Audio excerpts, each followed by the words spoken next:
అక్కమ్మదేవి మహోత్సవానికి వచ్చేసిన మీ అందరికీ భక్తాదులందరికీ ఈరోజు ఆ మహాతల్లి ఆశీర్వాదం మన కళ్యాణదుర్గం ప్రజలపై ఎల్లప్పుడూ ఉండాలని ఉంటుందని, మన ప్రాంతం ఏదైతే ఉందో కళ్యాణదుర్గం ప్రాంతం ఖచ్చితంగా అక్కమ్మ గారు ఆశీస్సులు మనకి కావాలి.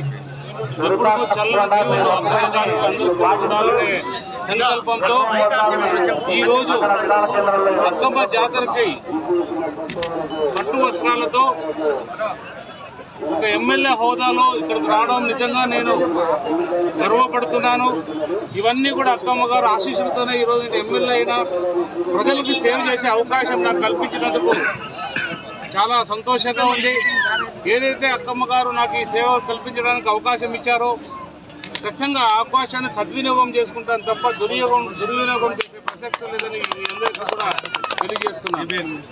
ఏదేమైనా కూడా అమ్మవారి గురించి నాకు పుట్టినప్పటి నుంచి కూడా తెలుసు.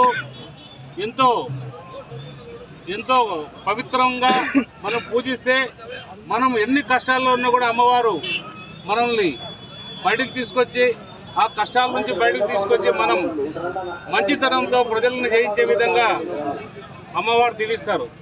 ఏదేమైనా కూడా నూతన ఆలయ కమిటీ చైర్మన్గా ఎన్నికైన పద్మావతమ్మ గారికి మరియు వాళ్ళ సభ్యులందరూ కూడా ధన్యవాదాలు తెలియజేస్తున్నా. ఒకటే వాళ్ళకు విన్నపం, రాబోయే కాలంలో మనం అభివృద్ధి బాటలో ఈ అక్కమ్మ గారి దేవాలయాన్ని కూడా తీర్చిదిద్దాల్సిన బాధ్యత మనందరి పైన కూడా ఉంటుంది. ఎందుకంటే మన కళ్యాణదుర్గం ప్రాంతానికి ఒక ముఖ్యమైన పండగ ఏదైనా ఉందంటే అది అక్కమ్మ గారి జాతరే.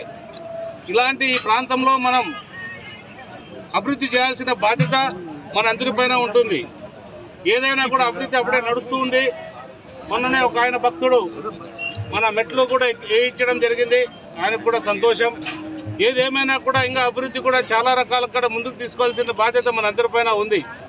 మొన్ననే చూశాను, వంటశాలకు సంబంధించి కొంత ఇబ్బందికరంగా ఉంది. దాన్ని కూడా ఏ రకంగా సరి చేయొచ్చో ఆ రకంగా పద్ధతి ప్రకారం ఒక ఇంజనీర్ని తీసుకొచ్చి ఎక్కడ చేస్తే బాగుంటుందని మన ఆలయ కమిటీ సభ్యులందరితో చర్చించి ఆ ప్రకారం కూడా దాన్ని అభివృద్ధి చేయడానికి కూడా చర్యలు తీసుకుంటామని మీ అందరికీ కూడా తెలియజేస్తున్నా. ఏదేమైనా కూడా భక్తాదులందరూ కూడా ఇబ్బంది కలుపుకోకుండా ఈరోజు సోమవారం 10 సంవత్సరాలకు వచ్చే ఈ జాతర ఈ సోమవారం పడ్డం, అందులో ఎమ్మెల్యేగా నేను మొదటిసారి ఉండడం కూడా నేను చాలా అదృష్టంగా భావిస్తున్నా. ఇదన్నీ కూడా అమ్మవారి ఆశీస్సులే, అందరూ కూడా ఆశీస్సులు ఉండాలని ప్రార్థిస్తూ ఈరోజు ఏదైతే మన అభివృద్ధి బాటలో నడచాలంటే అమ్మవారి ఆశీస్సులు కావాలి, అన్ని రకాలు కూడా ముందుకు తీసుకెళ్తామని సభ మీ అందరికీ తెలియజేస్తున్నా.